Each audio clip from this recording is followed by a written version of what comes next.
Olá, sejam bem-vindos a mais um vídeo do nosso canal. E hoje nós vamos dar sequência ao nosso curso de teologia do IBADEP, o Instituto Bíblico das Assembleias de Deus, Ensino e Pesquisa. Esse vídeo ele faz parte de outros vídeos que são ministrados no núcleo de teologia do campo eclesiástico da cidade de Piabiru, aqui no estado do Paraná. Tem como pastor-presidente o pastor Elias Anunciação dos Santos. E o diretor de educação cristã é o pastor Wagner Conceição. Nós estamos ministrando sobre hermenêutica avançada. Estamos usando o livro do IBADEP para estar ministrando esta aula. E esta aula ela está sendo direcionada diretamente para os alunos e também para aqueles que quiserem ter acesso ao vídeo, está disponível aí no meu canal. Então nós vamos falar agora, dar sequência, ao capítulo 2. Nós já fizemos 2 vídeos e vamos fazer agora mais 2 vídeos falando sobre a história da interpretação.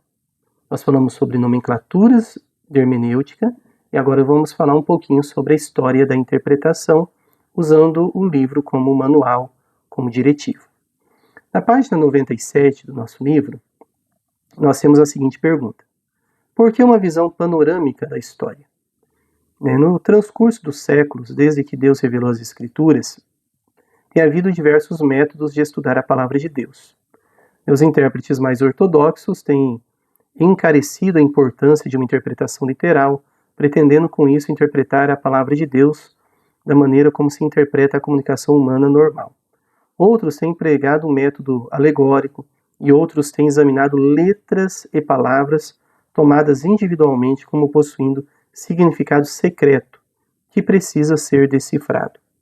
Então nós temos aí ao longo da história várias linhas de pensamento sobre hermenêutica, sobre exegese e como que deve ser interpretado a palavra de Deus, a Bíblia Sagrada. Então nós vemos aí que uma visão geral histórica dessas práticas, ela irá nos capacitar a vencermos a tentação de crer que nosso sistema de interpretação é o único que já existiu. Então a gente tem essa ideia, a minha interpretação é única, a Assembleia de Deus é a única, a Batista é a única. Não, existem várias, existem seitas, existem heresias. Então a gente precisa conhecer todas essas vertentes aí de interpretação para nós podermos assim fazer uma interpretação mais correta, aperfeiçoarmos nosso senso crítico. Página 98. Vamos falar um pouquinho sobre a exegese judaica antiga. Nós não vamos falar como ela se desenvolveu desde os primórdios, mas vamos falar um pouquinho aí a história de Esdras, por exemplo. Está aqui na página, Um estudo da história da interpretação bíblica começa, em geral, com a obra de Esdras. E nós vemos lá no livro de Neemias, no capítulo 8, e versículo 8, que Esdras ele faz ali um púlpito de madeira, e ele está ali lendo a Torá, e ele lê em hebraico. Mas como os Benê Israel, os filhos de Israel, haviam estado em Bavel, na Babilônia, durante muitos anos, eles haviam deixado de falar o hebraico. Então, provavelmente, eles liam em hebraico e haviam ali pessoas, intérpretes, que interpretavam em aramaico. E além de interpretar, explicava. Então, eles estavam fazendo o quê? Uma exegese, uma interpretação do texto bíblico. Aqui no próximo parágrafo, esta profunda reverência pelo texto escriturístico tinha suas vantagens e desvantagens. Uma grande vantagem estava em que os textos foram cuidadosamente preservados através dos séculos. Tá. Qual que é essa maneira escriturística que eles usavam? Eles davam valor palavra por palavra do hebraico. E até hoje existe essa linha de interpretação, Palavra por palavra, letra por letra. Valorizavam até mesmo alguns erros que os escribas haviam cometido no momento de escrever. E os copistas, os escribas, na hora de transcrever, fazer uma cópia nova do Tanar, que é a Bíblia do Antigo Testamento, o que eles faziam? Eles copiavam o erro também, porque eles acreditavam que Deus, em sua soberana vontade, havia permitido aquele erro ali. Então aquilo ali devia ser estudado e entendido. E isso daí, qual que foi a vantagem? Preservou a originalidade do Antigo Testamento. O Antigo Testamento ele teve uma preservação milagrosa, né, graças a esse zelo e esse cuidado. Todavia, criou aí alguns problemas. Por quê? Porque atribuiu-se a cada letra, a cada palavra, um significado místico, simbólico, né, e profundo, que muitas vezes, né, alguns acreditam que tem realmente esse significado, mas outros acreditam que não. Vamos dar uma olhadinha aqui ainda, na continuação. Ó. O Rabi Akiba, no primeiro século da era cristã, finalmente entendeu que isto sustentava que toda repetição, figura de linguagem, paralelismo, sinônimo, palavra, letra e até as formas das letras tinham significados ocultos. Este letrismo, que é chamado de letrismo, enfoque indevido às letras das quais se compunham as palavras da escritura, era muitas vezes levado a tal ponto que o significado que o autor tinha em mente era menosprezado e em seu lugar era introduzida uma especulação fantástica.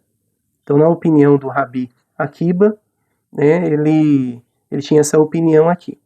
Né. Agora vamos dar uma olhadinha aqui. Ó. No tempo de Cristo, a exegese judaica podia classificar-se em 4 tipos principais. Então, essa é a exegese judaica. Né. Nós tínhamos ali o literal, que é esse que nós falamos, o midrash, né, a midráshtica, pesher e alegórica. Então tá bom, vamos explicar aqui de uma forma mais simples. O literal qual que é? É esse que usava letra por letra, era o letrismo. Interpretava palavra por palavra. O midrash era aquele que usava em conta a tradição judaica, a tradição oral, né? Aquilo que era passado de pais para filhos. Então usava essa tradição oral que era muito respeitada e que futuramente seria escrito no Talmud, né? Que é uma coletânea de midrashes ali da cultura judaica, que era usado na interpretação do texto. Até hoje, os judeus usam ainda essa linha de interpretação e de exegese nos textos do Tanar. Né? Nós temos aí o Pesher. O Pesher ele era usado, né, ali, principalmente nas comunidades de Qumran, né, ali os essênios ali usavam muito. E aqui diz assim, ó, essa forma emprestou extensivamente das práticas midráticas, mas incluía um significado enfoque escatológico. Então, além de ter essa cultura toda, né, oral, havia também um viés assim, escatológico no Antigo Testamento. E havia também a exegese alegórica, né, que baseava-se na ideia de que o verdadeiro sentido jaz sob o significado literal da Escritura. Historicamente, o alegorismo foi desenvolvido pelos gregos para reduzir a tensão entre sua tradição de mito religioso e a herança filosófica. Então, o alegorismo, ele trouxe, dentro do judaísmo, uma interpretação mais simbólica do texto. Então, Abraão, ele representa quem? Abraão representa alguém que sai do seu mundo, seu modus viventes, né? Então, ele vai para a terra de Canaã, que representa aí uma iluminação. Então tem todo um simbolismo. É uma maneira aí que eles usavam para interpretar os textos bíblicos, né? Nós temos aqui um viés já na época, já perto da era cristã, e um pouquinho depois, que é o Filão. É bem conhecido nesse aspecto. Ele acreditava que o significado literal da Escritura representava um nível imaturo de compreensão. O significado alegórico era para os maduros. Olha a ideia dele, né? Então ele acreditava que devia ser interpretado de forma mais alegórica. Página 101, né, como pode-se ver, os critérios são indicadores válidos que o autor tensionava que seu critério fosse entendido como alegoria. Né? Daí a gente tem aqui um comentário sobre Abraão aqui embaixo no livro, que é o que eu já comentei. Agora, o que você acha de nós aprendermos com o exegeta dos exegetas? Quem que é ele? Página 101. O uso que Jesus fez do Antigo Testamento. Então, a exegese de Jesus. Como que ele interpretou o Tanar? Como que ele interpretou o Antigo Testamento? Podemos extrair diversas conclusões gerais do exame do uso que Jesus fez do Antigo Testamento. Primeiro, conforme observamos no início, ele foi uniforme no tratar as narrativas históricas como registros fiéis de fato. Então ele não viu de forma alegórica. Adão, para ele, foi um homem que realmente existiu. Segundo, Jesus fazia aplicações do registro histórico. Ele o extraía do significado normal do texto, contrário ao sentido alegórico, né? Então, terceiro, denunciado por Jesus o modo como os dirigentes religiosos haviam desenvolvido métodos casuísticos que punham à parte a própria palavra de Deus que eles alegavam estar interpretando, e no lugar dela colocavam suas próprias tradições. Então ele repudiou, né, aquele modo casuístico. Então, a pessoa está doente, é consequência do pecado e acabou. Não, ele vai fazer uma outra interpretação do texto.